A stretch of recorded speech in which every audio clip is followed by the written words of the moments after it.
Listo. Te Buenos paso el días. anfitrión, Sebas. Sí, gracias, Dan. Bueno, buenos días con todas y todos. Buenas tardes también. Es un honor para nosotros darles la bienvenida a esta segunda mesa del Seminario Internacional de la Ciudad como Proyecto, al proyecto de ciudad. El día de ayer comenzamos con gran éxito la primera mesa, la mesa inaugural, en donde tratamos la sección número uno y la sección número dos, correspondientes a las ideas centrales de la ciudad como proyecto y también a las ciudades asiáticas. El día de hoy nos convoca la sección de las ciudades latinoamericanas, por lo cual tenemos el gran honor de contar con Ana Raquel Flores López Moreira de la Universidad Nacional de Asunción, que nos va a ayudar con la moderación de esta mesa. Ana Raquel es arquitecta por la Universidad Nacional de Asunción, cuenta con dos maestrías, la una en Gobierno y Gerencia Pública y la otra en Tecnología de la Arquitectura. Es docente investigadora de dedicación completa de la Facultad de Arquitectura, Diseño y Arte de la UNA y docente investigadora con el CIT. Ha impartido las cátedras de diseño urbano, teoría 3 y riesgos urbanos. Ana Raquel además participó en la elaboración de las primeras normativas para los asentamientos precarios en Asunción y también en la elaboración de la política habitacional y de gestión de riesgos del parque. Actualmente es miembro de diversas redes y grupos de trabajo de clase. Muchísimas gracias a todos y a todos por venir y congregarnos en este espacio y les paso la palabra a Ana Raquel para la moderación de la mesa. Bueno, muy buenos días para todos. Está viéndose tu presentación, Sebastián.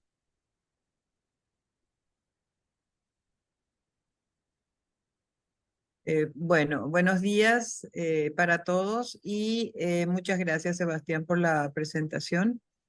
Es siempre para mí un gusto enorme poder acompañar trabajos como estos en este proyecto editorial de la ciudad del proyecto al proyecto de ciudad que está proponiendo Fernando Carrión, ¿sí? Me toca a mí en esta oportunidad entonces moderar la segunda mesa que tiene que ver con el volumen uno de este proyecto editorial, La ciudad como proyecto historia, y que refiere fundamentalmente a las ciudades latinoamericanas, ¿sí?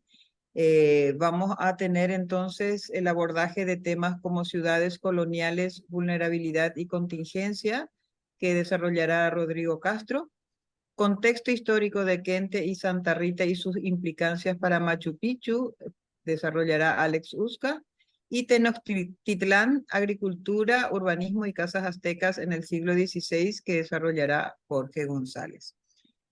Como dijo Sebastián, a cada presentador le tocarán 20 minutos y lo que yo haría es avisarles unos 5 minutos antes como para que puedan entonces redondear la exposición, ¿sí? Sin más, damos la bienvenida a Rodrigo Castro, que es de la Universidad Complutense de Madrid.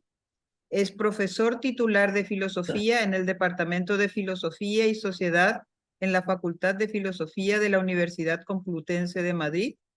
Es doctor en filosofía por la misma universidad y máster en filosofía por la Universidad de Chile.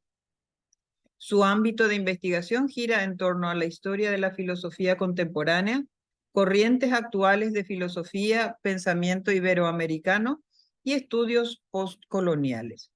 Es autor de varios libros, numerosos trabajos científicos publicados en revistas españolas y extranjeras. Sus últimas publicaciones incluyen Dispositivos neoliberales y resistencia de la editorial Herder 2023 y Para una crítica del neoliberalismo, Foucault y el nacimiento de la biopolítica, editorial Lengua de Trapo 2021. Sin más, el micrófono es todo tuyo, Rodrigo. Buenos días, buenas tardes a todos y a todas. En primer lugar, pues agradecer la invitación a Fernando, a Sebastián, de la invitación a participar de este proyecto y particularmente del seminario. El título de mi capítulo es Ciudades coloniales, vulnerabilidad y contingencia. Voy a leer un texto que es aproximadamente 15 minutos. El proceso urbanizador que se produce en América desde 1492 representa un hecho único en la historia de la humanidad por su complejidad, velocidad y alcance. En menos de 100 años, entre finales del siglo XV y la primera mitad del siglo XVI, se fundaron más de 360 ciudades solamente en México y Perú. Esta red urbana se desplegó de un extremo al otro del continente, desde América del Norte hasta el sur de Chile, atravesando diversos parajes geográficos y enfrentando distintas culturas indígenas. En tal sentido, el poder colonial hispánico y su voluntad de construir ciudades parecen estar ligados íntimamente. De hecho, el primer gesto de posesión de los nuevos territorios en las Indias siempre consistió en la fundación de una ciudad, un rito marcado por un enorme simbolismo que obedecía a esa antigua tradición grecolatina que hizo del hecho urbano el aspecto constitutivo del proceso civilizatorio.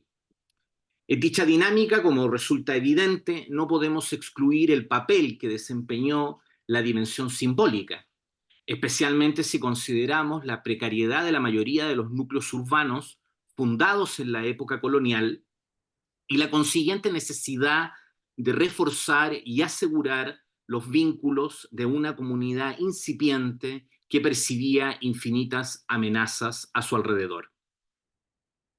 Ángel Rama acierta, por tanto, al afirmar que las ciudades americanas fueron remitidas desde sus orígenes a una doble vida.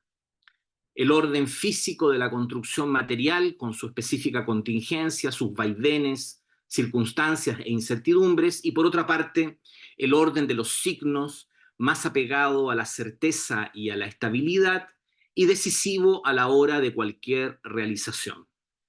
No obstante, me parece que la prioridad que Rama le otorga a nivel simbólico en la fundación de las ciudades hispanoamericanas, así como el contenido que le atribuye a las estructuras ideales que habrían intervenido y condicionado el urbanismo del siglo XVI, deberían ser reexaminados. 1. La ciudad ordenada y el cogito cartesiano. En su obra de 1984, La ciudad letrada, Rama dedica un primer capítulo titulado La ciudad ordenada al estudio de la ciudad latinoamericana como manifestación de un específico sueño de la inteligencia conquistadora. Su argumento principal consiste en sostener que el impulso europeo por modificar la urbe de acuerdo a un conjunto de ideales abstractos habría encontrado una oportunidad única en el Nuevo Mundo para materializarse en un lugar que se asumió como desprovisto de valores propios, es decir, como una especie de tabula rasa, donde sería posible iniciar una nueva historia de la ciudad y del hombre. América habría representado desde un punto de vista urbanístico la posibilidad efectiva de llevar a cabo una especie de singular creatio ex nihilo. Habría sido entendida como el punto de partida para dar inicio a una nueva época. La tesis que en este punto formula el autor uruguayo resulta decisiva. El acto conquistador urbano no reproduciría ni replicaría los modelos existentes en las metrópolis europeas, sino que desplazaría el ideal o el horizonte de futuro que subyacía como una potencia dormida en el viejo mundo a su efectiva realización en un nuevo cosmos que comenzaba a escribir su historia. La estructura utópica de la fundación de la ciudad colonial quedaría de esta forma puesta en evidencia. El Nuevo Mundo contendría una fuerza que inflamó la imaginación y ensoñación de los castellanos, conduciéndoles a la construcción de núcleos urbanos completamente sometidos a la autoridad de un ideal de ciudad. Según Rama, el contenido de dicho ideal obedecería al principio general de lo que califica como una razón ordenadora.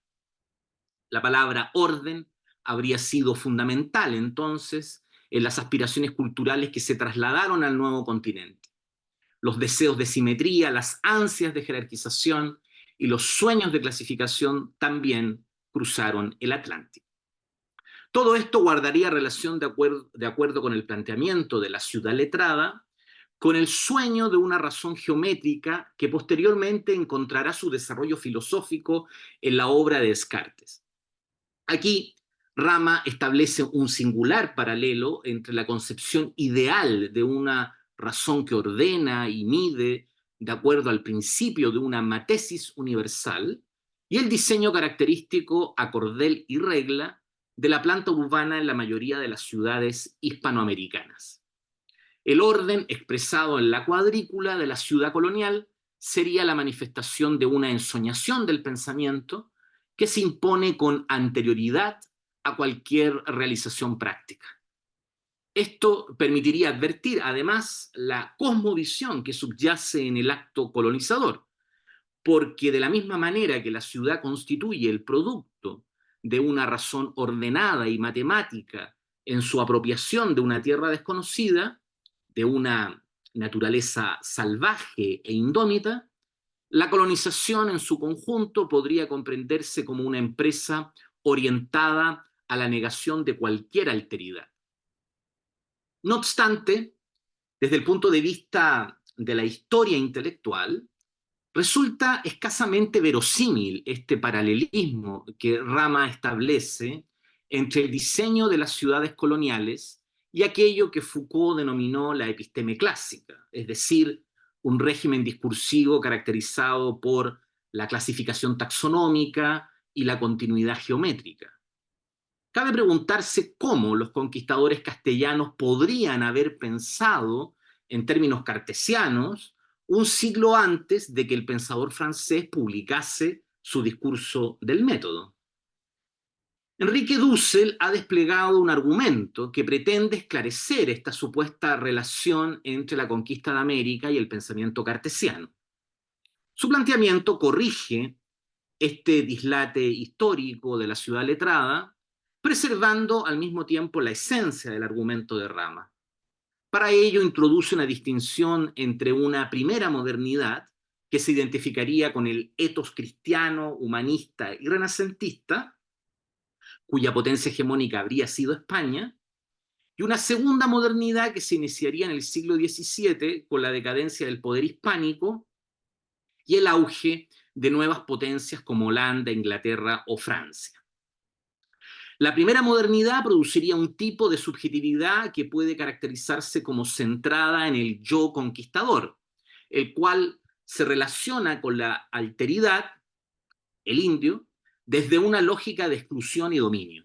Este ego conquiro sería la protohistoria de la constitución del ego cogito, es decir, el significado del cogito cartesiano tendría que ser comprendido en relación con un ideal no cuestionado de subjetividad que le antecede, el ser colonizador, conquistador o el ser imperial. Entre el momento conquistador y el momento cartesiano, para Dussel, existiría una perfecta continuidad que se corresponde con el desarrollo de un dispositivo fundamental de la modernidad, que es la colonización del mundo de la vida, Lebenswelt. 2. Compensación, mímesis y contingencia. Sin embargo, la ciudad colonial no es el resultado del libre vuelo de la imaginación que sueña con un espacio ordenado taxonómicamente.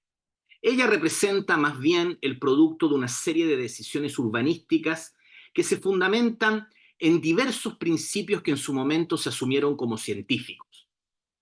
Las consideraciones relativas, por ejemplo, a la ubicación y orientación espacial de la ciudad, a los efectos del clima o a las condiciones de salubridad del entorno, procedían en gran medida de arquitectura de Vitruvio, obra que había alcanzado una significativa difusión en Castilla gracias a los comentarios de Diego Sagredo en sus Medidas del Romano publicado en 1526 en Toledo.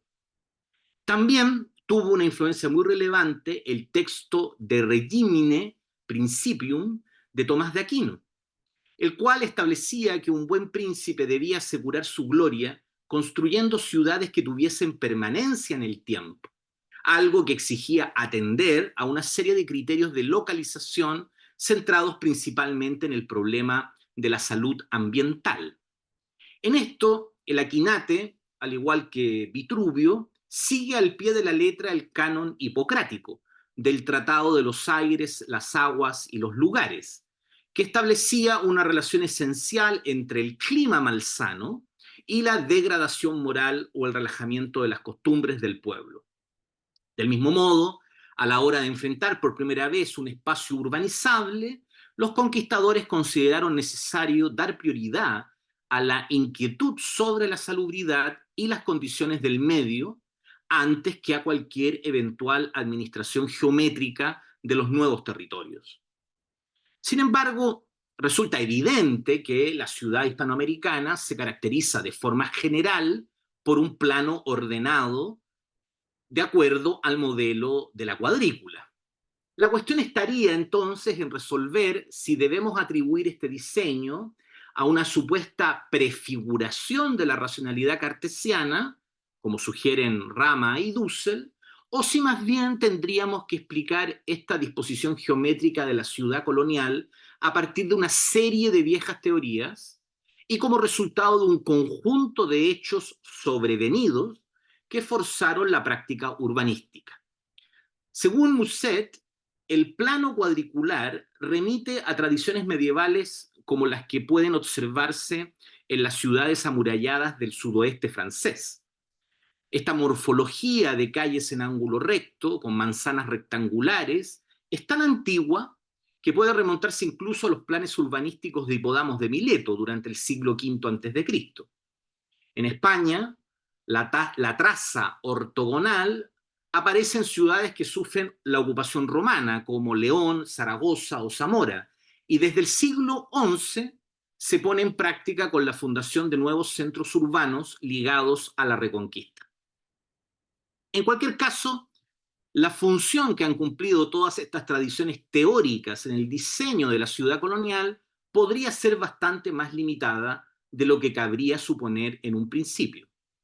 La cuadrícula, en tal sentido, habría sido impuesta sobre todo por las propias circunstancias de la realidad que exigían una distribución ordenada y jerárquica de solares y edificios. Dicha organización espacial de la ciudad ofrecía orientación, referencias, estabilidad y seguridad para una comunidad incipiente y frágil que recién comenzaba a desarrollarse. En este contexto, la cuestión decisiva radicaría en las representaciones culturales de las que disponían los primeros colonizadores castellanos, lo cual nos conduce a comprender el diseño urbano como la expresión de un mecanismo compensatorio, orientado a trasplantar el orden propio y original de España a una realidad nueva y desconocida. La necesidad psicológica que evidencia la mímesis permite establecer un vínculo entre el acto de fundación de la ciudad hispanoamericana y las condiciones concretas de vulnerabilidad que afrontaron los primeros conquistadores. Este nexo sería mucho más significativo y relevante que la función que habrían cumplido las tradiciones teóricas del urbanismo grecolatino y medieval. Ambos elementos, las condiciones de vulnerabilidad y los conceptos urbanísticos de la época, nos ofrecen el contexto histórico apropiado para explicar y comprender el fenómeno de la ciudad colonial durante el siglo XVI. Un argumento a favor de esta función que cumplen las circunstancias enfrentadas por los primeros colonizadores a la hora de determinar la organización espacial de las ciudades, guarda relación con el tipo de lucha que se sostuvo contra las poblaciones indígenas. En efecto, la forma de combate que se utilizó contra los nativos podría explicar que las ciudades hispanoamericanas no hayan sido fundadas como recintos amurallados. Frente a adversarios armados con arcos, mazas o lanzas, un diseño de la ciudad abierto hacia el exterior y con calles rectilíneas facilitaba las cargas de caballería y la acción de armas de fuego de largo alcance. En suma, los fundadores de las ciudades coloniales tuvieron que tomar decisiones urbanísticas desde sus específicas formas de representación del mundo, mucho más apegados a criterios prácticos y necesidades coyunturales que a criterios estrictamente teóricos, y mucho menos aún a disposiciones que se desprendiesen de un modelo racional previamente impuesto. Puede considerarse como otra prueba de ello el hecho de que la primera normativa que pretende regular la situación urbanística en América data de 1573. Se trata de las ordenanzas de descubrimiento y población, decretadas bajo el reinado de Felipe II, cuando la etapa inicial de expansión colonial había culminado. La conexión entre el momento fundacional de las ciudades coloniales y el problema de la contingencia también podría verse refrendada si nos detenemos, a analizar el fenómeno del nomadismo de los complejos urbanos hispanoamericanos. Los múltiples traslados de ciudades durante la época colonial evidencian las dificultades que se presentaron para poder cumplir con el objetivo de duración y permanencia, y permiten observar la vulnerabilidad que caracterizó al proceso de colonización. Este fenómeno de los desplazamientos de ciudades no fue un hecho extraordinario o aislado, sino una realidad de gran magnitud que atravesó el continente americano. Se trasladaron cerca de 200 ciudades, algunas de ellas en 2 o 3 oportunidades. Hay Perdón, varios... Rodrigo. Sí. 5 minutos, ¿sí? Estoy pendiente del tiempo, no te preocupes. Okay. Hay varios factores que lo explican este nomadismo de las ciudades. En primer lugar, se encuentra la compleja relación que la ciudad colonial estableció con la naturaleza, la cual se manifiesta en importantes dificultades por parte de los castellanos para la comprensión de las particularidades del territorio y la administración de sus inclemencias. La naturaleza en el Nuevo Mundo se presentaba ante los conquistadores como una suma de paisajes engañosos frente a los que no se disponía de conocimientos adecuados o precisos. Así, por ejemplo, los parajes cubiertos por una vegetación exuberante resultaban de una forma casi contraintuitiva, completamente desfavorables para la agricultura, o el cultivo de productos europeos imprescindibles como el trigo. Por otro lado, los habituales desastres naturales, inundaciones, erupciones volcánicas, terremotos, que se producían en América, intensificaban el sentimiento de precariedad que asolaba a las ciudades coloniales. 3. Conclusión. La idea de la tabula rasa como forma de caracterizar la instancia fundacional de la ciudad hispanoamericana no nos parece satisfactoria para describir la complejidad del proceso de diseño y construcción de la red urbana colonial en el Nuevo Mundo. Los conquistadores se enfrentaron a su llegada a América a una acumulación de circunstancias excepcionales y radicalmente nuevas, para las cuales no disponían de marcos conceptuales ni de herramientas técnicas que fuesen capaces de ofrecer soluciones eficientes. Nunca fue posible intervenir el espacio como si éste no impusiera sus propias determinaciones, y nunca fue posible hacerlo desde una supuesta racionalidad ideal desprovista de creencias y costumbres ancestrales, temores y necesidades emocionales.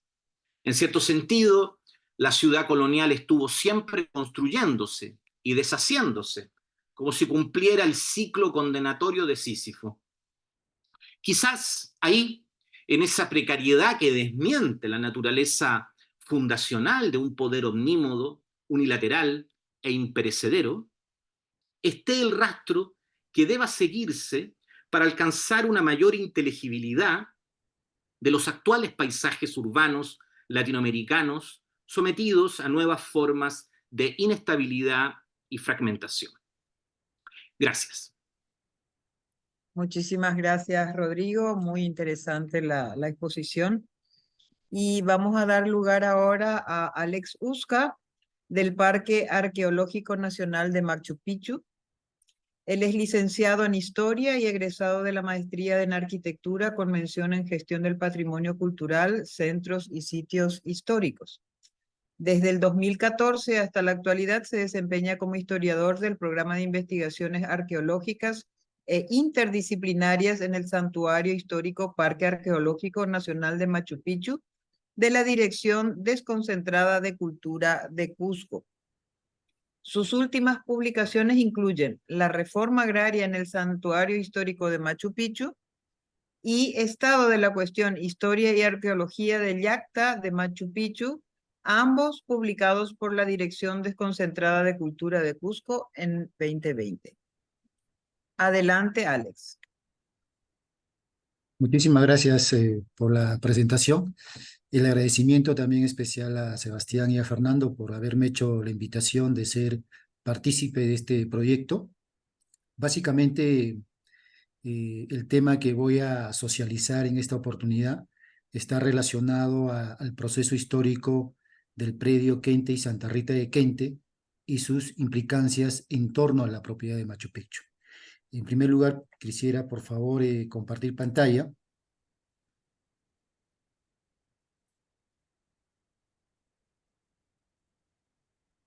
Por favor, si me indican que se visualiza, por favor. Se ve, Alex. Muy bien. Continuando con el tema de exposición, quisiera yo centrarme en este tema que he ido preparando a raíz de la invitación de Sebastián y Fernando, que lo he titulado como el contexto histórico de los predios Kente y Santa Rita de Kente y sus implicancias en torno a la propiedad de Machu Picchu.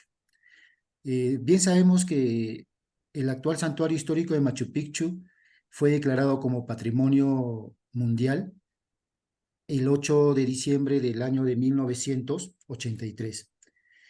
El santuario histórico de Machu Picchu alberga más de 60 monumentos arqueológicos, pero el principal monumento de este santuario lo constituye la Yacta Inca de Machu Picchu o Machu Picchu.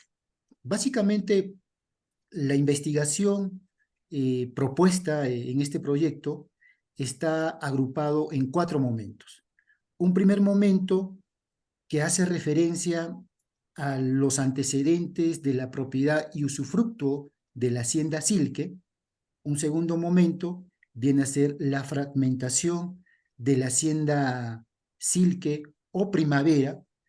Un tercer momento viene a constituirse el proceso de reforma agraria en los predios Kente y Santa Rita de Kente, y un cuarto momento constituye las implicancias en torno a la propiedad de Machu Picchu. Por aras del tiempo, vamos a ser precisos en exponer este tema, y yo quisiera, en cierta manera, empezar indicando lo siguiente, ¿no?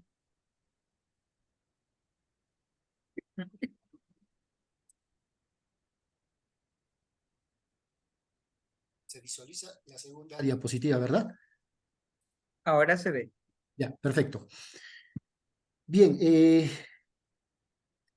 el monumento arqueológico de Machu Picchu, en tiempos de la colonia, aproximadamente a inicios del periodo colonial, se va a desarrollar en una de las haciendas más importantes que se había desarrollado en la margen izquierda del actual santuario histórico de Machu Picchu. Esa hacienda recibe la denominación de la hacienda Silque, ubicado o emplazado en la margen izquierda del actual santuario histórico de Machu Picchu. Básicamente, la información documental nos ha permitido contextualizar el proceso histórico de esta hacienda Silque a partir de los años de 1638. Básicamente, esta hacienda Silque lo recibe como donación una de las principales órdenes religiosas que se habían establecido en el actual santuario histórico de Machu Picchu. Me refiero a la orden religiosa de los betlemitas. Los betlemitas recibieron como donación esta hacienda aproximadamente en el año de 1698. A partir de esa donación de estas tierras de la hacienda Silque, los betlemitas se encargaron de formar una de las empresas más importantes que tuvieron como objetivo ampliar sus dominios en cuanto a las tierras se refiere. Después de la donación adquirida por los betlemitas, lograron expandirse básicamente en lo que hoy es el territorio del actual Santuario Histórico de Machu Picchu. Y básicamente la información documental que se ha podido recabar nos han ayudado a construir cómo fue posible la adquisición o los mecanismos de acceso a estas tierras que englobaba lo que corresponde actualmente la Yacta Inca de Machu Picchu. Ya para el siglo XVI o XVII aproximadamente, vamos a poder ver cómo la hacienda Silque abarca una gran extensión que implica el acaparamiento de las tierras a través de diversos mecanismos, llámense compra y venta, donación, arrendamiento, herencia y otros mecanismos que la información documental nos ha permitido saber o precisar cómo se dieron los mecanismos de acceso a estas tierras que se emplazaban en parte del santuario histórico de Machu Picchu. Básicamente, ya en el periodo republicano con el gobierno de Bolívar, uno de los decretos bolivarianos de ese entonces era que las propiedades religiosas pasaran a manos del Estado peruano. Y básicamente estas tierras de la hacienda Silque fueron otorgados en primer momento al Colegio Ciencias y posteriormente fue entregado como premio a la participación de la independencia al entonces presidente Agustín Gamarra. Básicamente estas propiedades fueron entregados, vuelvo a incidir, como recompensa al presidente de entonces, 1826, Agustín Gamarra. Pero posteriormente a esa adjudicación de Agustín Gamarra, Gamarra deja como herencia estas tierras de la hacienda Silque a su hijo Andrés Gamarra. Y curiosamente, Andrés Gamarra, por su excesiva deuda que tenía con el general argentino Ramón Nadal, decide transferir estas tierras en 42,000 pesos. Básicamente, toda esta extensión de la hacienda Silque fue otorgado por Andrés Gamarra hacia Ramón Nadal, un general argentino que también participó en la independencia del Perú. Pero sin lugar a duda, a partir de la muerte de Ramón Nadal deja a sus hijos, a Deodato Nadal y a sus otros hijos, esta propiedad. Pero exclusivamente a Deodato Nadal es la que se adjudica como herencia la hacienda Silque. Posteriormente, en el año de 1896 aproximadamente, a Deodato Nadal, después de su fallecimiento, deja como testamento estas tierras de la hacienda Silque, y lo que hacen sus hijos, sus herederos, su cónyuge, su esposa Genara Suárez, y sus demás herederos, como Ramón Nadal, Alejandro Nadal y Enriqueta Nadal, tienden a usufructuar o a usar estas tierras de la hacienda Silque. Entre el año de 1896 a 1915 a 1920, entre la familia Nadal van a estar usufructuando estas tierras. Pero a partir de 1920, las tierras que corresponden a los Nadal van a ir siendo transferidas a través de diversos mecanismos como contratos de compra y venta, herencia, arrendamiento a otras familias pudientes o a otros latifundistas.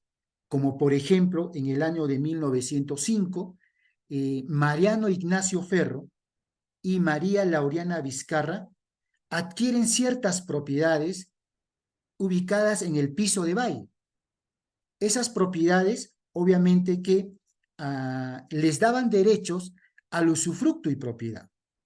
Estamos hablando de 1905 aproximadamente, donde Mariano Ignacio Ferro y María Laureana Vizcarra adquieren ciertas propiedades de los Nadal. Es decir, van comprando algunas tierras que se emplazaban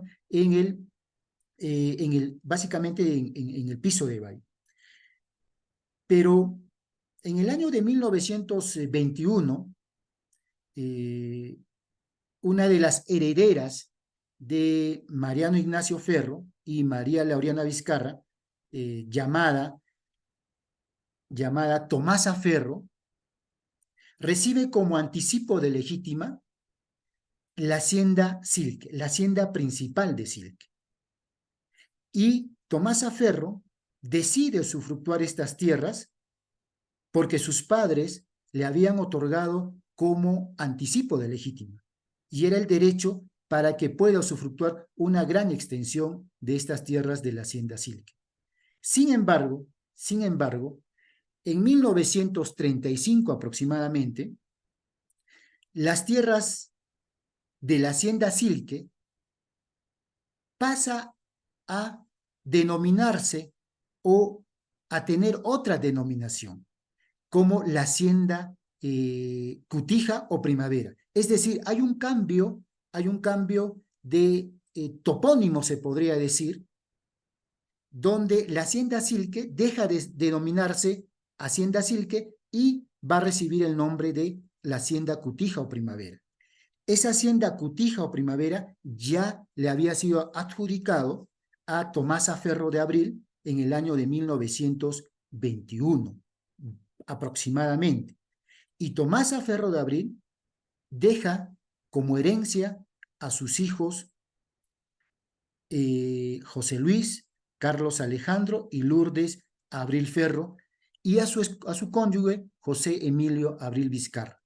Lo deja esta propiedad a su cónyuge y a sus demás hijos.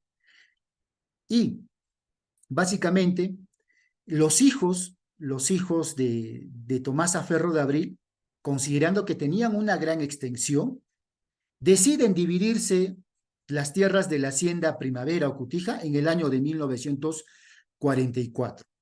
Básicamente se divide en 4 lotes. El primer lote, que estaba ubicado en la provincia de la Convención, no básicamente en este espacio, sino en la provincia de la Convención, le correspondió a su hija Lourdes. El segundo lote le va a corresponder a Carlos Alejandro Abril. El tercer lote lo va a corresponder a José Luis Abril Ferro. Y el cuarto lote lo va a dejar a su esposo José Emilio Abril Vizcarra. Acá viene el asunto de este tema de investigación que lo he propuesto, titulado como el proceso histórico de los predios Kente y Santa Rita de Kente y sus implicancias en torno a la propiedad de Machu Picchu. Fíjense en esta diapositiva que el lote 4 es el lote que va a albergar los principales monumentos arqueológicos que se emplazan en el actual santuario histórico de Machu Picchu. Básicamente, el punto neurálgico va a ser la Yacta de Machu Picchu, ubicado donde actualmente estoy colocando el cursor. Es acá donde se ubica la Yacta Inca de Machu Picchu. Pero este lote, que abarca aproximadamente más de 22.000 hectáreas, va a albergar aproximadamente más de una decena de monumentos arqueológicos que se emplazan en el actual santuario histórico de Machu Picchu. Este lote 4 le fue adjudicado a José Emilio Abril Vizcarra en el año de 1944. Sin embargo, meses después, este predio o este lote número 4, denominado Kente, va a ser adjudicado a través de un contrato de compra y venta a la familia Julio Zabaleta Flores en el año de 1944. Antes de detallar ese documento de compra y venta, acá podemos visualizar básicamente el lote número 4.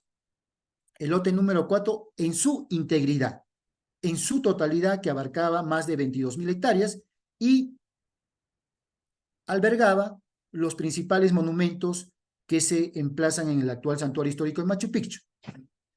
Sin embargo, como yo había manifestado, en el año de 1944, este lote número 4 o predio Quente va a ser entregado por Emilio Abril Vizcarra a Julio Zabaleta, específicamente en el año de 1944.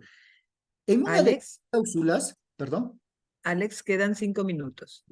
Voy a avanzar. En una de las cláusulas manifiesta que no serán comprendidas los principales monumentos de Huayna Picchu, Machu Picchu, Quente, Pacaymayo, Runkurracay, etcétera, etcétera.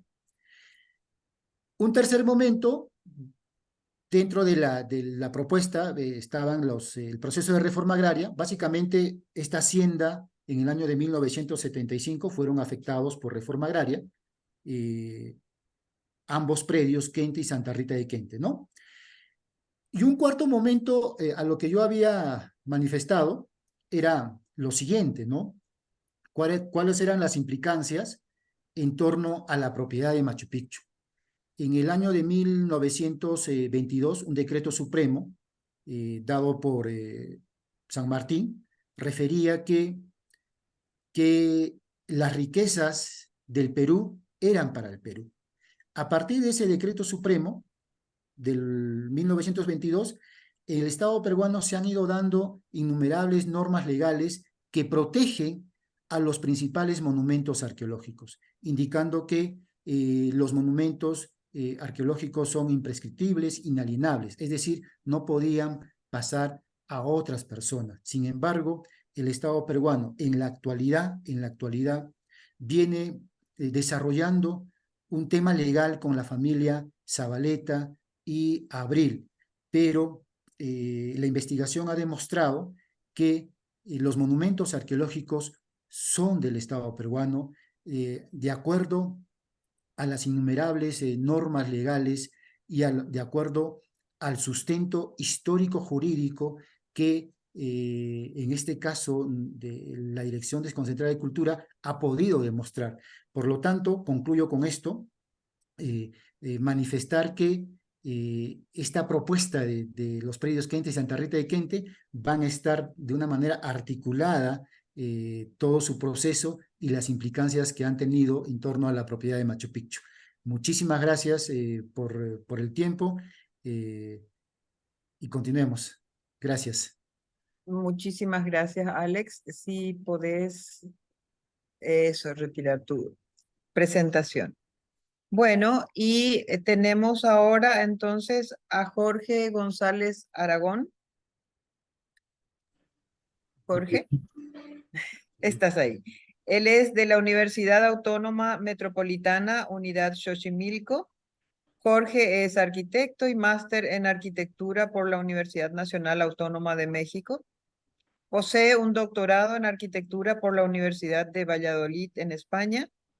Dentro de la División de Ciencias y Artes para el Diseño de la Universidad Autónoma Metropolitana, Unidad Xochimilco, se ha desempeñado como profesor de las cátedras de Taller de Asentamientos Humanos, Planeación Territorial, Conservación del Patrimonio, Historia y Planimetría Urbana de la Arquitectura en México, entre otras. Sus últimas publicaciones, entre sus últimas publicaciones resalta El territorio y sus representaciones, lecturas filosóficas, geográficas y urbanísticas. Premio a la investigación de la Universidad Autónoma Metropolitana del 2016. Adelante, Jorge. Bueno, pues igual que mis compañeros que me antecedieron, les agradezco mucho la invitación de Fernando Carrión y las atenciones que ha brindado Mario Sebastián en todo este proceso. Y bueno, vale la pena aclarar que estoy aquí porque me recomendó al que llamo el patriarca de la división a la que pertenezco en la Universidad Autónoma Metropolitana, que es el arquitecto Roberto Eibenschutz, un personaje que fundó ahí esa división junto con don Pedro Ramírez Vázquez. Bien, bueno, el tema que voy a presentar es Tenochtitlan, agricultura, urbanismo y casas aztecas. ¿Por qué considero la arquitectura, el urbanismo y la urbanística, desde luego las casas aztecas? Porque estamos hablando en ese momento, del siglo XVI, de sociedades agrícolas, es decir, aquella población en México y en el mundo, en Mesoamérica, como la definió el investigador, que ya se me fue su nombre ahorita, pero que Paul Kirchhoff, el alemán Paul Kirchhoff, que trabajó mucho esta ciudad de México y sobre todo la región de Puebla-Tlaxcala. Bueno, esta zona de Mesoamérica se denomina aquella región que consideraba cuáles eran los principales desarrollos de ciudades, las tecnologías que tenían, los instrumentos de avanzada que se consideraban en este contexto en el momento de contacto con los europeos, es decir, en la primera mitad del siglo XVI, y que abarcaba desde el río Pánuco, digamos, a medio norte del actual México, del actual país de México, hasta el río Motul, que se encontraba en Nicaragua. Todas estas regiones Mesoamérica. Y según él era la región más desarrollada. Desde luego, el otro caso importante es el que acaba de anteceder Alex con el Perú, como el otro gran imperio en estos territorios conquistados por los europeos. Bueno, una vez dicho esto, sí quiero mencionar que hay muchos vacíos todavía en cuanto a las investigaciones prehispánicas, porque se perdió una gran parte de los documentos indígenas llamados posteriormente códices, es decir, las pinturas que hacían los pintores indígenas llamados en náhuatl tlacuilos, los que escriben pintando, también se denominado por algunos investigadores, porque hay una teoría de que ellos utilizan glifos o jeroglíficos para manifestar todas sus costumbres, su desarrollo de urbanización del territorio, de las ciudades y de las casas. Bueno, se perdió mucho de eso y por eso hay tantas contradicciones y a veces esos cotos de poder que tienen los investigadores, donde dejan de lado a algunos investigadores de gran valía y impulsan a otros que van más de acuerdo al modelo eurocentrista, de pensamiento eurocentrista, que está tan dominante solamente en Europa, sino también aquí en nuestro país, en México. Pues, por ejemplo, hay dos autores que me parecen fundamentales, uno que se llama José Luis Martínez, que tiene una obra muy buena que se llama Hernán Cortés, y él habla de todas las gestiones, arreglos, el gran carácter militar y de seducción de gobernantes para poder conquistar la gran ciudad, la gran capital de los títulos. Claro, de la mano de la mujer que lo acompaña desde casi desde su llegada y que se llama Malinche, que era una noble indígena que después pasa a ser una esclava más tarde por la muerte del padre y demás. Bueno, esta mujer dominaba el náhuatl, después también dominó el maya y tenía contacto, era una mujer muy preparada, muy inteligente y acompaña a Cortés en toda su travesía hasta la conquista de Tenochtitlan. ¿Por qué lo acompaña? Porque a ella la regalaron o la ofrecieron como una canonjía a Cortés cuando estuvo por tierras del sureste mexicano. Ella es la que puede establecer estos contactos, estas conexiones con los gobernantes de las diferentes etnias y se le ve en muchos de los códices en situación de orden, es decir, con el dedo índice apuntando hacia uno o hacia otro personaje o hacia algún objeto específico. Bueno, después de esta cuestión que me parece importante, porque los aztecas vienen o provienen, según las fuentes escritas y también algunos de los códices, de la parte noreste del país de México. Algunos dicen que es Culiacán, otros dicen que no, que es más hacia el centro, que es por Guanajuato y demás.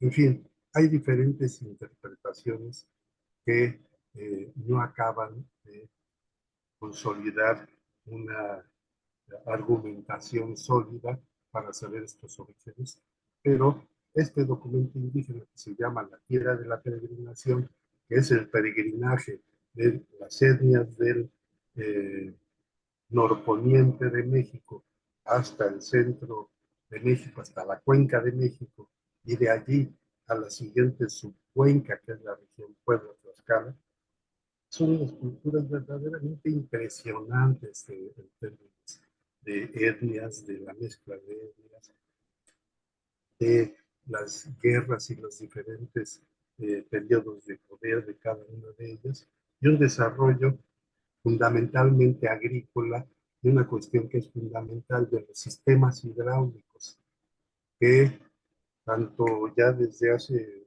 los clásicos, desde los años 60 o 70, un investigador alemán, Calvin Vogel, y otro español que se llama Ángel Paler, que se metió mucho en el tema de las obras hidráulicas de la Cuenca de México, mencionan que son los sistemas hidráulicos los que ejercen o los que condicionan un sistema de poder de ciudades-estado sobre el territorio. ¿Por qué? Porque permite aumentar la agricultura fundamentalmente, generar excedentes y crear toda una sociedad compleja en términos de guerreros, de artistas, de cultura, de desarrollo, de edificaciones, etc. Entonces, de ahí la importancia de la agricultura. Aquí en esta maqueta que le llamo recreación de un barrio azteca, todas estas casas son planos, yo los puse aquí, más bien una chica de servicio social muy buena, que se llamaba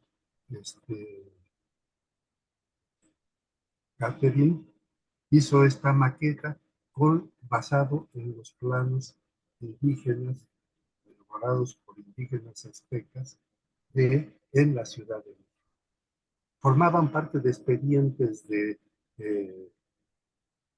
tierras, es decir, expedientes de herencias, de litigios sobre la propiedad o de intestados. Entonces, por eso se hicieron todos estos planos que vienen con medidas.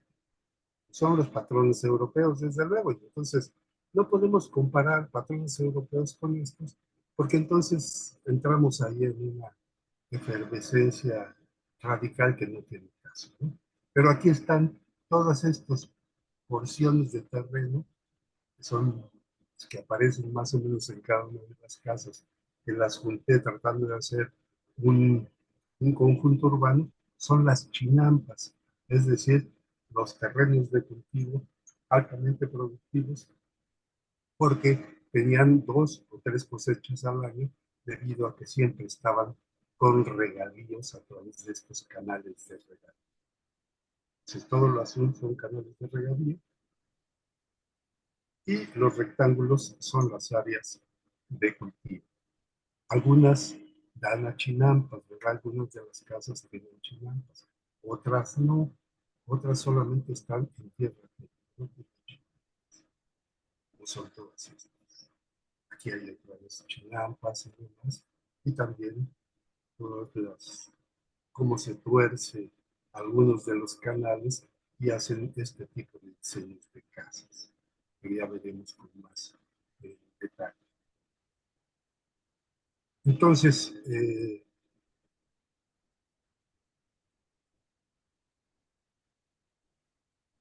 la investigación está basada en un método en donde las imágenes texto, estamos hablando de los planos que vamos a mostrar ahora en un momento, en estos manuscritos eran en realidad pequeños relatos en náhuatl, realizados todavía por tlacuilos, pintores, es decir, los tlacuilos son pintores y escritores indígenas que habían conservado su sistema ancestral de escribir y pintar.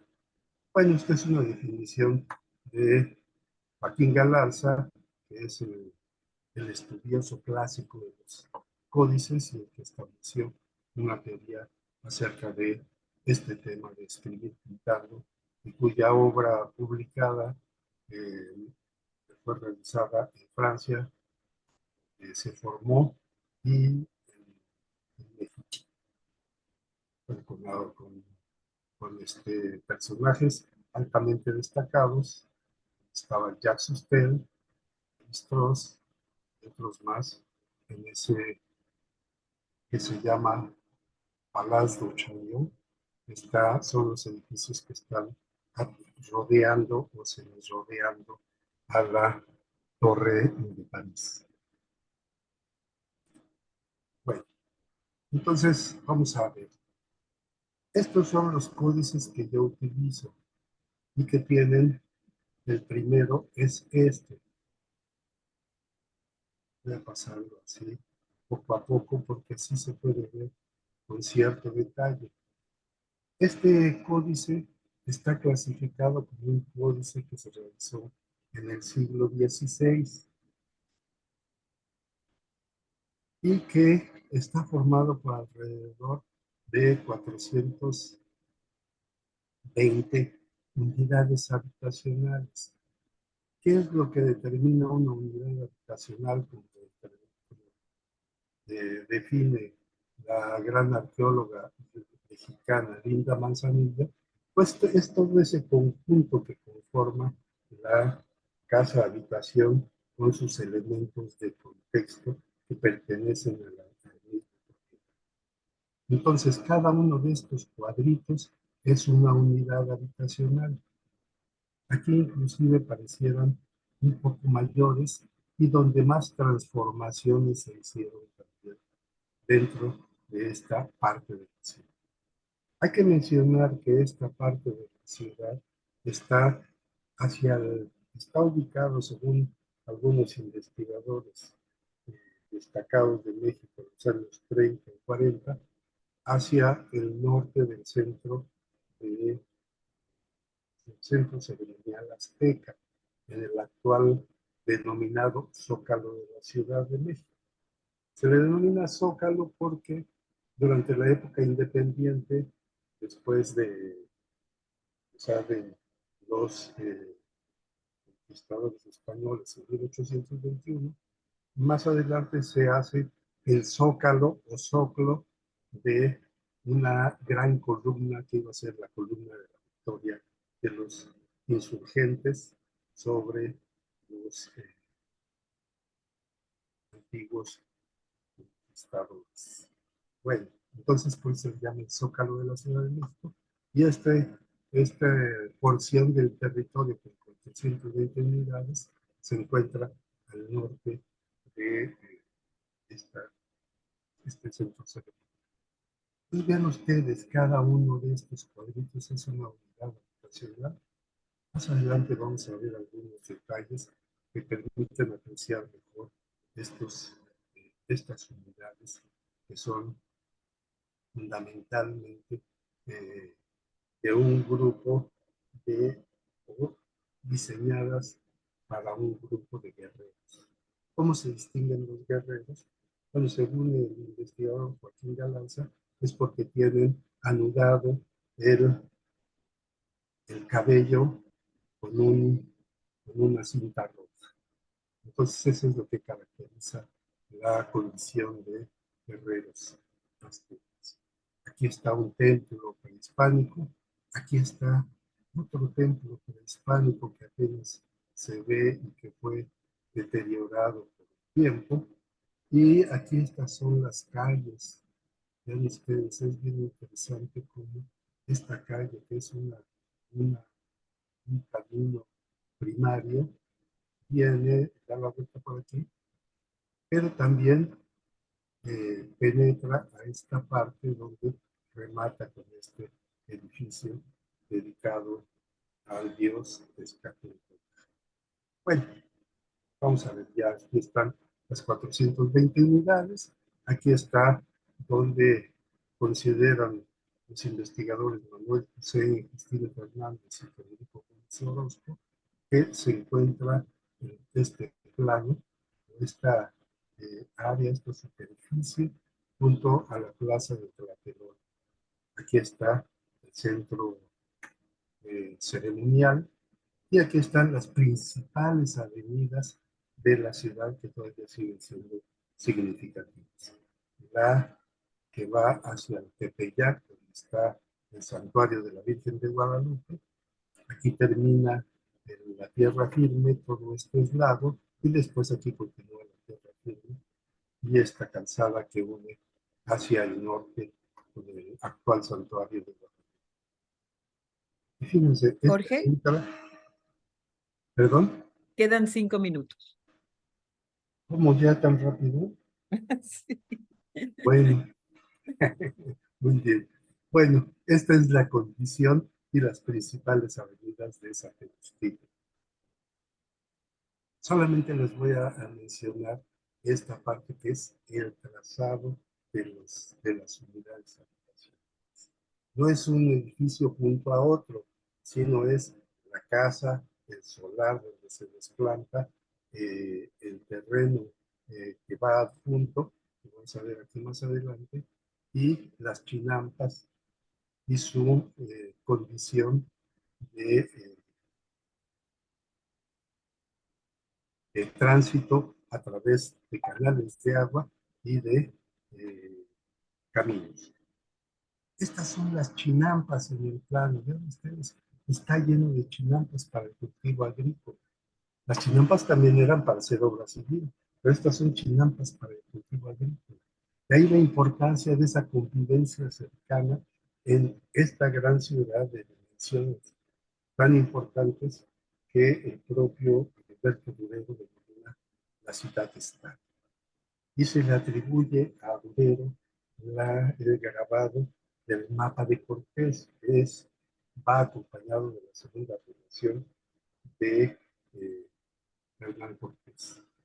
Entonces, porque además fue elaborado en Nuremberg, y ahí tenía su estudio de grabado del propio Durero, que además era asesor del rey Maximiliano.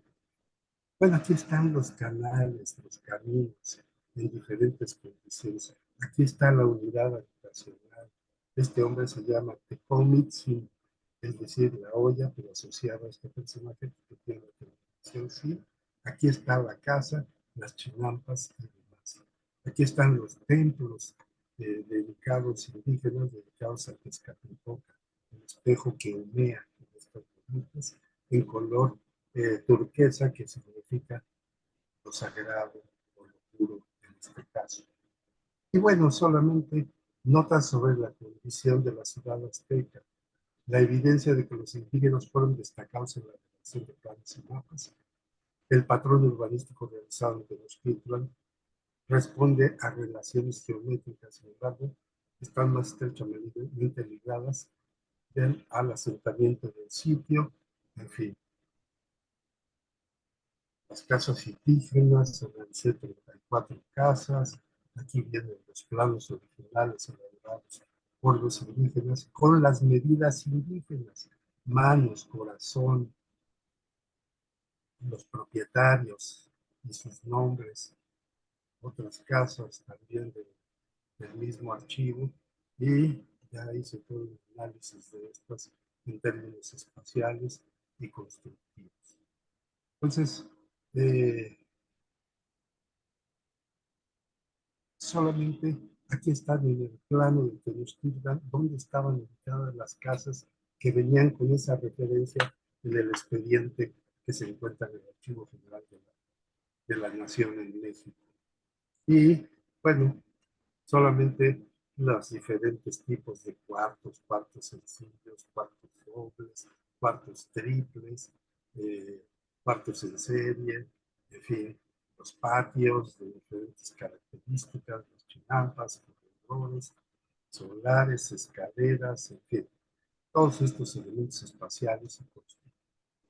Y voy a terminar solamente con esta imagen en donde vienen estas proporciones indígenas.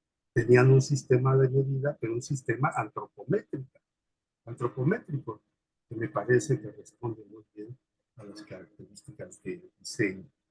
Entonces, ¿qué es el Zenmai? Quiere decir una mano, que es de el extremo de una mano al extremo de otra, con los brazos abiertos, que es esta distancia, y que como mediano 1,60, 1,63, de acuerdo a la geología física, más o menos esta es la medida de una mano. Luego, la medida corazón, yo lo que un corazón más o menos 80 centímetros, del centro hacia un extremo, centro del cuerpo hacia un extremo del mano. Luego, el cenmacoli, es decir, un brazo traza del hombro de la mano a la punta del dedo, de aquí a acá.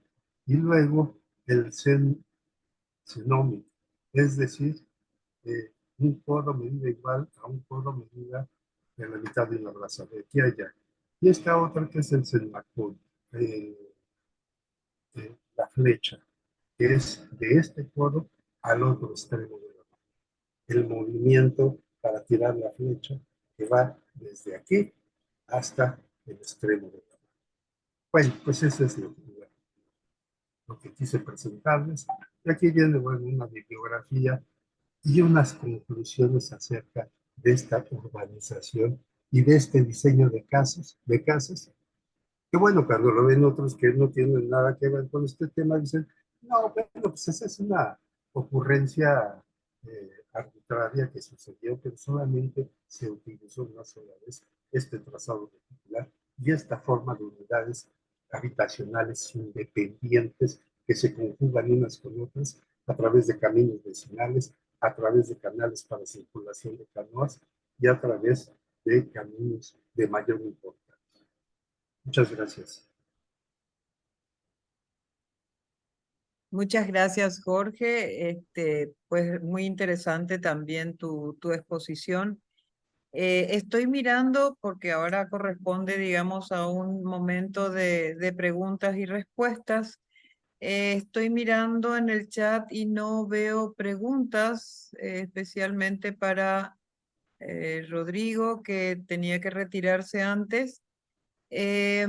Sebastián, no sé si ustedes están teniendo preguntas por algún otro medio. Jorge, Quizás, si pudieras retirar tu presentación también, por favor. Sí, perdón. claro, quizás realizarles un pequeño anuncio antes de pasar con las preguntas. Sí, quizás tenemos un poquito de tiempo para que las personas Escriban. realicen sus preguntas por el chat o, de ser el Ujú. caso, pueden levantar la mano y se les puede dar la palabra. Voy a pasar a compartir una ficha acerca de los certificados, porque este seminario cuenta con una certificación por parte de Flaxo Ecuador. Entonces voy a compartir eso. A ver, ya. Les comentaba, este seminario tiene una modalidad de certificación por 25 horas académicas. El costo de inversión es de $20. Como les comenté al principio en la bienvenida, tenemos esta semana de seminario. Esta semana de seminario tiene que ver con el volumen 1 del proyecto. La siguiente semana será del volumen 2. Entonces, la certificación será por 25 horas a quienes completen la asistencia de las 2 semanas. Para realizar los pagos se puede utilizar tarjeta de crédito ingresando al siguiente link, que es www.flaxo.edu.es/pago en la sección eventos y en la sección de eventos relevantes. Se puede pagar también con transferencia o depósito a los datos que ustedes pueden observar en pantalla y pueden enviar el comprobante al correo fjvalverde@flaxo.edu.es con los datos también para la facturación. Entonces, simplemente recordarles de eso y quizás quien tenga alguna pregunta la puede escribir en el chat o de lo contrario, puede alzar la mano y se le puede dar la palabra. Ahí me parece que tenemos alguna. Sí, a ver, ¿qué productos se cultivaban en Silque? ¿Sí? Esto es para Alex. ¿Sí? ¿Qué productos se cultivaban en las tierras de la hacienda de Silque? Se vio en la foto que la zona suroriente es más húmeda. Alex. Bien, muchísimas gracias por la pregunta. Básicamente, los productos que se cultivaban en el piso de valle de la hacienda Silque era netamente el maíz. Al respecto, Al respecto, hay un estudio muy detallado, muy preciso, sobre la producción del maíz en esta hacienda, que lo hizo este gran historiador Luis Miguel Glave en el año de 1983. Básicamente, la producción era el maíz. Actualmente, los pobladores de esa zona siguen o continúan con esta tradición del cultivo del maíz. Muy bien. A Alex quería consultarle si la configuración urbana de Cusco responde al damero, porque gran parte de las construcciones se hicieron sobre ruinas incásicas o cómo se acoplaron. Esa es la Básicamente, pregunta. a ver, esto ya, la pregunta también se enfoca básicamente en la fundación de los pueblos indígenas a la llegada de los españoles. Sí, hay una similitud de los dameros porque en la ciudad del Cusco, en algunas poblaciones fundadas inicialmente como parroquias, básicamente tienen esa fisionomía o esa forma de los dameros. Un claro ejemplo tenemos en las poblaciones de San Jerónimo, San Sebastián, Pisac, que tienen similitudes a las primeras fundaciones de pueblos indígenas que se dieron en Cusco a la llegada de los españoles. Muy bien. Sebastián, ¿ves por algún otro lugar o alguien que quiera alzar la mano y hacer la pregunta directamente?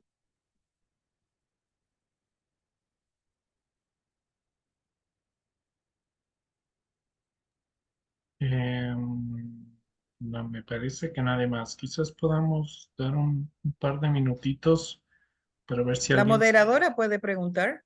Claro. Me parecieron muy interesantes las presentaciones. Y a Rodrigo, fundamentalmente, de hecho, yo siempre estoy muy interesada en todo lo que tiene que ver con los riesgos urbanos en este momento con relación al cambio climático y el calentamiento global. Pero de hecho vos hablabas también de las vulnerabilidades en aquella época, ¿sí? De las ciudades antiguas. Em, Preguntarte, la famosa ley de Indias, ¿sí? Que en principio tendría algunas normas para la edificación de las ciudades. Creo que era en época de Felipe II. No escuché que lo mencionaras. ¿Consideras que no tuvo ninguna influencia o cuál es tu parecer al respecto?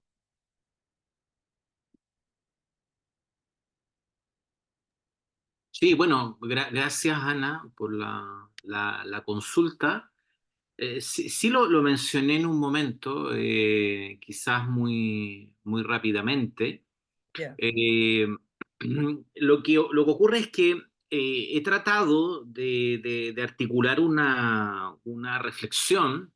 Evidentemente es una reflexión muy general, no está pegada a un caso concreto, sino de alguna manera al intento de caracterizar en términos muy globales lo que habría sido la experiencia de las primeras décadas en la fundación de las ciudades coloniales por parte de los castellanos, ¿no? Ujú. Este es el momento que yo he intentado privilegiar en mi reflexión. Entonces, desde ese punto de vista, las ordenanzas a las cuales tú te refieres, las ordenanzas de descubrimiento y población, Ujú. corresponden a Ujú. 1573, es decir, a un momento donde ya existía una importante ramificación, digámoslo así, de las ciudades coloniales, ¿no? Esas ordenanzas de 1573 en realidad podrían ser interpretadas más bien como un conjunto de normas que vinieron a plasmar en el papel prácticas que ya se habían desplegado en la realidad Ujú. y que la corona obviamente conocía como consecuencia de una tradición, ¿no? Ya de algunas décadas, de cartas, de crónicas, de relaciones, etcétera, ¿no?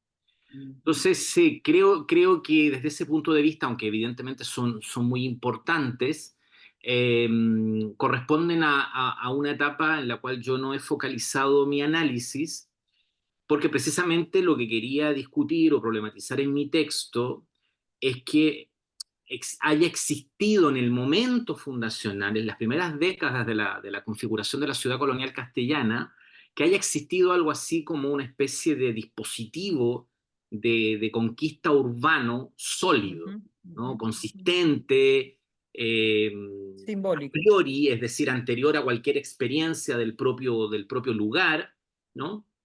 Mi tesis, como la habéis escuchado, es que más bien el tipo de construcción que se desplegó, la gestión que se hizo de las ciudades en esas primeras décadas, estuvo ligada fundamentalmente a tradiciones, ciertamente a tradiciones teóricas y científicas que en realidad venían del mundo clásico, del mundo medieval, ¿no? Pero también y sobre todo a la contingencia de la propia circunstancia, ¿no? La propia circunstancia de ese momento. Muchísimas gracias. ¿Tenemos preguntas? Am, en Quito, por ejemplo, la evolución de la ciudad inicialmente debió ajustarse a sistemas de quebradas existentes. No sé si esta pregunta va para Rodrigo, Quizás, tal que, vez es más que bien podría, un comentario. es un comentario, ok. Quizás. Luego, ¿las ciudades coloniales usaron en su estructuración algún rasgo o aspecto de modelo urbano local propio de las ciudades precoloniales? No dice tampoco para quién es la pregunta. Si pueden aclarar en todo caso para quién es la pregunta, podría ser quizás para Jorge también. Sí, sí, me gustaría mencionar este tema. A Con ver. relación, inclusive lo voy a relacionar con lo que acaba de citar ahora Rodrigo, porque el otro gran desarrollo, además de la cuenca de México, donde se sienta Tenochtitlan, es la región Puebla-Tlaxcala. De un lado de los volcanes hacia el poniente está la cuenca de México, del otro del lado de los volcanes, Iztaccíhuatl y Popocatépetl, está la región Puebla-Tlaxcala, que va desde la ciudad de Tlaxcala hasta casi la Mixteca oaxaqueña. Entonces ahí hay un conjunto de etnias muy poderosas, muy avanzadas, con asentamientos y barrios de gran desarrollo, y desde luego en sus condiciones agrícolas y en sus sistemas hidráulicos. Por eso hacía énfasis en ese tema. Entonces, por ejemplo, después de la alianza de de Cortés con los tlaxcaltecas para conquistar la isla de Tenochtitlan, pues ellos también van apropiándose de esos territorios de la región Puebla-Tlaxcala. Y allí hay un códice que se llama Códice de los Linderos de Cuauhtinchan.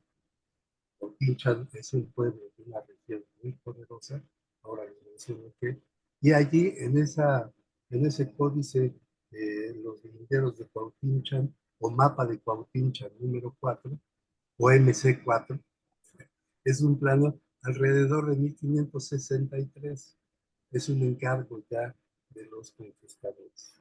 En ese lugar se hicieron como 6 o 7 códices muy importantes.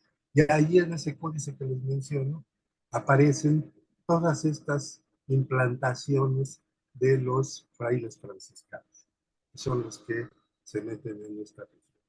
Entonces hay una variedad de pueblos muy significativas. Entonces hay pueblos que tienen 3 por 3 manzanas, con su convento, su atrio y su plaza.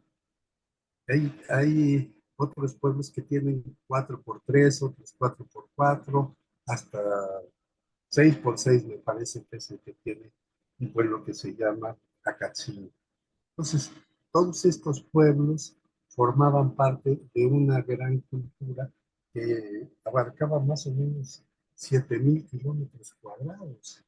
Imagínense ustedes la brutalidad en donde había etnias de origen olmeca, que es considerada la cultura madre, también había mixtecos, también había eh, popolocas, también había nahuas, también había toltecas, también había chichimecas, que son los que bajan hasta acá, con pinchas vienen de los chichimecas y varios de los pueblos de aquí. Entonces, toda esta tipología de ciudades se asienta o bien sobre alguna pirámide o alguna sedimento existente, muy cerca de ellos. ¿Por qué? Porque el terreno ya estaba urbanizado. Es decir, estaban los terrenos agrícolas, estaba el aprovechamiento de las aguas de las montañas, estaban los receptáculos de agua y demás.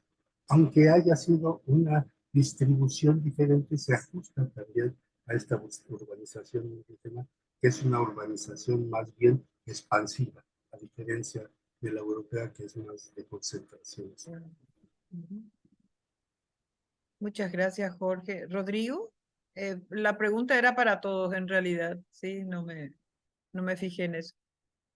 Rodrigo, ¿querrías agregar algo? Y, pues eh, quizás lo que podría añadir es sencillamente que hay una, como de alguna manera lo ha dicho ahora mismo Jorge, hay una casuística, ¿no? Diversa en cuanto a la, a la fundación de las ciudades, ¿no? Y que evidentemente uno dentro de esa casuística es bastante explícita, ¿no? La circunstancia, en ciertos casos emblemáticos, además de ciudades en el llamado Nuevo Mundo, que se articularon, me refiero a la ciudad colonial castellana, se articuló sobre los emplazamientos indígenas, ¿no? Y creo que ese hecho, ¿no? Es sumado a otros elementos que yo expuse ya, ¿no? Viene de alguna manera a mostrar que ese relato que se ha realizado de alguna manera, quizás muy de la mano de un concepto que es el concepto de utopía, ¿no?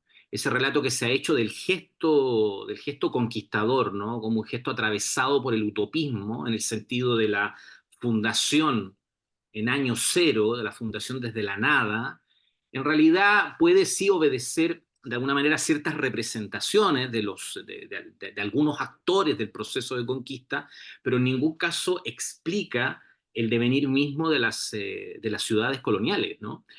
Castellanas, quiero decir, desde el punto de vista de las circunstancias que les tocó enfrentar y que explican, ¿no? su devenir histórico, sobre todo en la primera etapa de la colonia, ¿no?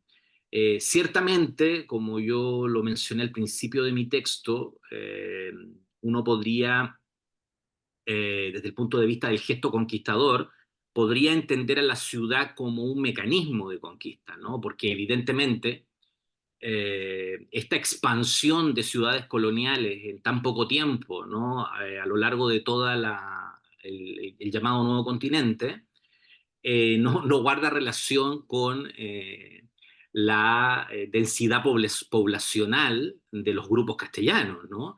Más bien guarda relación con un mecanismo que se utiliza para asegurar, en cierto sentido, la dominación del territorio y la dominación de las poblaciones. Y de hecho, esta circunstancia de que de alguna manera la propia ciudad es un dispositivo o es un mecanismo utilizado para intentar dominar un territorio. Otra cosa es que después ese territorio muestre de muchas formas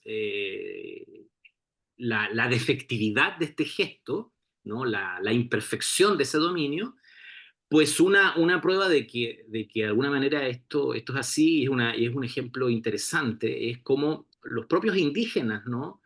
eh, Vieron de alguna manera en la ciudad colonial, en la ciudad colonial fundada por los castellanos, vieron ese mecanismo o ese dispositivo de dominación, es decir, casi como una especie de arma o de mecanismo de guerra por sí mismo, ¿no? Hay una historia que se atribuye al cacique araucano Lautaro, que es muy ilustrativa de esto, según la cual en el año 1556, cuando él marchaba junto a su pueblo, ¿no?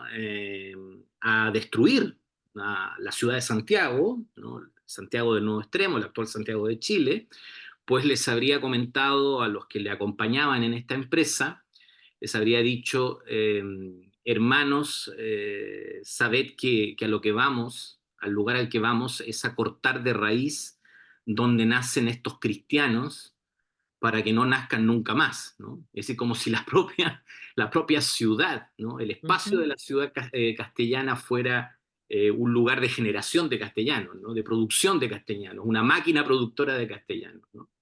Entonces, ciertamente que hay ese mecanismo, hay ese dispositivo, y que ese dispositivo es un dispositivo obviamente, de violencia sobre el territorio indígena, pero esto no debe hacernos observar la profunda defectividad y fragilidad de ese dispositivo, que es lo que yo he tratado de exponer en mi presentación, por ejemplo, otorgándole especial importancia al trabajo historiográfico de Alain Musset sobre la cuestión de las ciudades nómades, que me parece extraordinariamente interesante, porque muestra hasta qué punto, ¿no? Las ciudades coloniales, las ciudades castellanas, se vieron atravesadas por diversas circunstancias de fragilidad que las llevaron a ser, en algunos casos, refundadas sucesivamente, El caso de desplazadas, Buenos Aires. etcétera, etcétera. Hay mucho ejemplo, el libro de Musset que os Sí, sí. recomiendo, Ciudades Nómadas del Nuevo Mundo, que seguramente conoceréis muchos de vosotros. Es un libro en ese sentido muy apasionante, porque hace un registro muy exhaustivo de toda esta casuística en todo el continente, pero sobre todo porque se puede leer más allá, desde un punto de vista, diría yo, histórico-filosófico, como una prueba de que ese mecanismo de dominación castellano era un mecanismo defectivo. Gracias, Rodrigo. Alex, Estaría, ¿querrías agregar algo? Hay otra pregunta que es para todos, ¿sí? Solo que en esta, si quiere agregar alguna cosa, Alex, para que todos expongan su Sí, parecer. básicamente, en la ciudad del Cusco, cuando llegaron los españoles, una vez establecidos en el año de 1534, lo primero que hicieron era el reparto de solares en, en el, en el centro de la ciudad del Cusco. ¿Qué quiere decir eso? que los solares abarcaban varias manzanas y fueron otorgadas a los principales españoles que llegaron a la ciudad del Cusco para consolidar la conquista de los indígenas.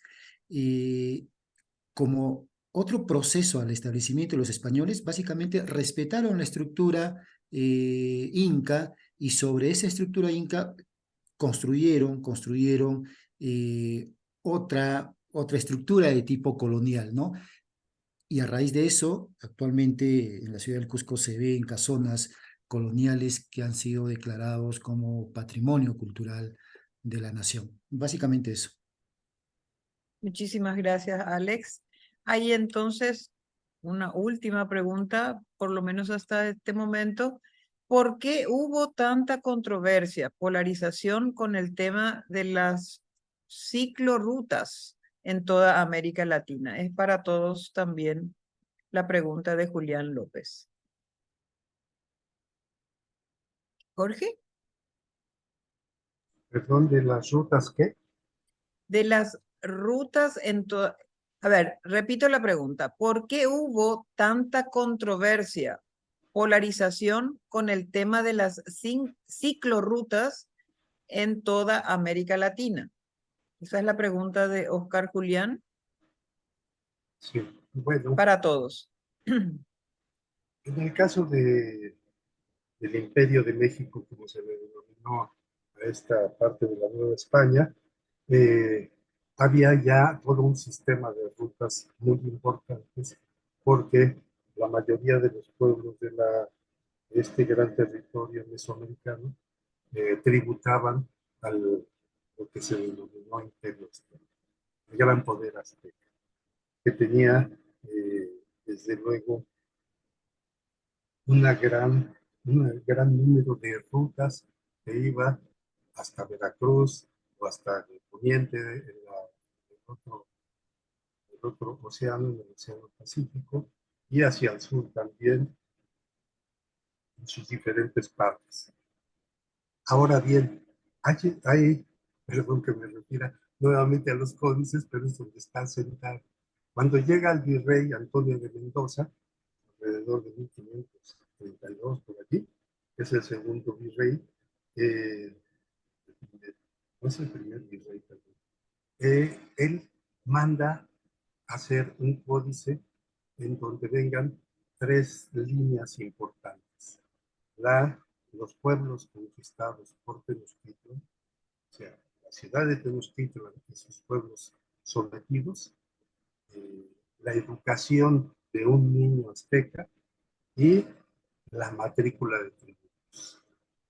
Es lo que más les interesaba a los conquistadores y al virrey Antonio de Mendoza, pues la matrícula de tributos, donde viene registrado qué es lo que daba cada uno de los pueblos sometidos a los aztecas. Y ahí venían textiles, gran cantidad de textiles, desde luego gran cantidad de granos, de cacao, de frijol, de maíz, etcétera. También venían elementos de guerra, o sea, instrumentos de guerra que se fabricaban en los pueblos. También venían animales vivos como águilas, y me parece que sobre todo águilas, y también había pieles que se tributaban. Eso permitía también a los conquistadores identificar los lugares y la riqueza de todos estos pueblos y las rutas que había, una gran cantidad de caminos que era precisamente lo que permitía ese traslado de todas estas mercancías. Es decir, la urbanización de ese territorio mesoamericano, porque había caminos, había sistemas hidráulicos, pues es parte de la urbanización del territorio. Pero solamente por decirlo brevemente. Gracias, Jorge. Rodrigo, ¿algún aporte? Pues no, la verdad que no tengo ningún aporte porque no he hablado en mi intervención sobre las ciclorrutas y Ya. tampoco estoy enterado de una controversia sobre las ciclorrutas. Entonces, si la persona que ha preguntado, la verdad, dirige la pregunta hacia mí y lo puede aclarar, encantado. Es para todos, la pregunta es para todos y entonces por eso yo la hago extensiva. Alex, Sí, básicamente tal vez la pregunta era que se formule de una manera más precisa, pero escuchando a Jorge González, que me antecedió, básicamente lo estaba relacionado con el sistema de rutas o caminos o comunicaciones. Para el caso de, del Cusco o del desarrollo del Tahuantinsuyo acá en el Perú, básicamente se manejan los caminos prehispánicos que fueron un complemento a las poblaciones para que se puedan articular y de esa manera organizarse en cuestiones administrativas, políticas, económicas y hasta sociales. En lo que respecta a Machu Picchu, por ejemplo, la investigación ha determinado la identificación de 10 caminos principales que llegan a este importante monumento arqueológico, ¿no? Y a partir de Machu Picchu se dirigen otros caminos a otras regiones de la convención donde se encuentran otros principales monumentos arqueológicos. Básicamente eso, ¿no? Bueno, muchísimas gracias. Bueno, como Rodrigo tiene que retirarse, tengo entendido, Sebastián, Sí, ¿qué te parece? me parece que ahorita hemos completado con el seminario. Satisfactoriamente todos han realizado sus exposiciones y hemos contado con una ronda de preguntas. Ahorita, solo para terminar, les quiero realizar la invitación a la mesa temática del día de mañana. Eh, Vamos a contar con la participación de 3 ponentes y un moderador acerca de la ciudad clásica y la ciudad industrial.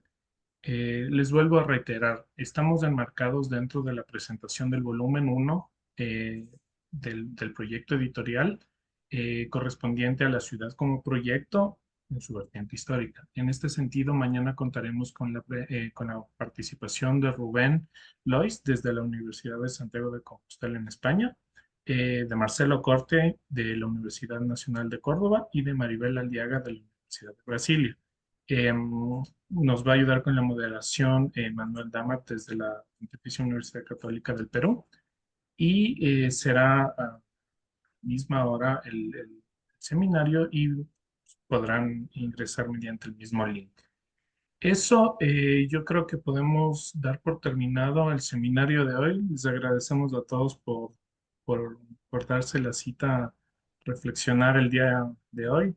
Eh, y les esperamos mañana a la misma hora y pues, muchísimas gracias a todos y todas. Gracias y saludos para todos.